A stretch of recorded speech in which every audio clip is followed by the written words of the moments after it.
ভারত সরকার কর্তৃক বাংলাদেশি নাগরিকদের অবৈধভাবে পুশিনের কারণে জাতীয় প্রেস ক্লাবের সামনে প্রতিবাদ সমাবেশের আয়োজন করে ভাসানী জনশক্তি পার্টি।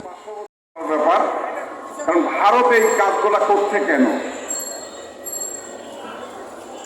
বড় রাষ্ট্র, আমাদের পার্শ্ববর্তী রাষ্ট্র, সবসময়ের জন্যই বহুদিন থেকেই তারা আমাদের সঙ্গে এই আগ্রাসনী কর্মকাণ্ড অব্যাহত রাখছে।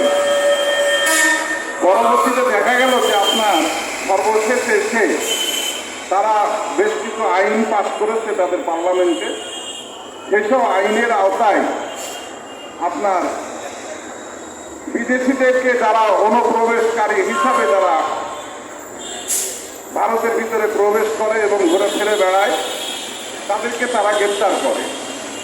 আমাদের প্রশ্নটা হচ্ছে যে একটা রাষ্ট্র, তার আইন কানুন আছে, তার নিয়ম কানুন আছে, তারা সে অবৈধকারীদেরকে ধরবে।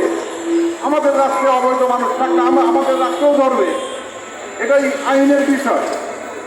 করার পরে তাদেরকে গ্রেপ্তার করবে, ছেড়ে দেবে এবং তাদের বিরুদ্ধে মামলা মোকদ্দমা করবে, করে তারপরে দুই রাষ্ট্রের পক্ষে বন্দি বিনিময় চুক্তি হবে। কিন্তু এটা তো একটা অসভ্য কাজ, অমানবিক কাজ ভারত করছে। এটার প্রতিবাদেই আমরা ভাসানী জনশক্তি পার্টি আজকের এই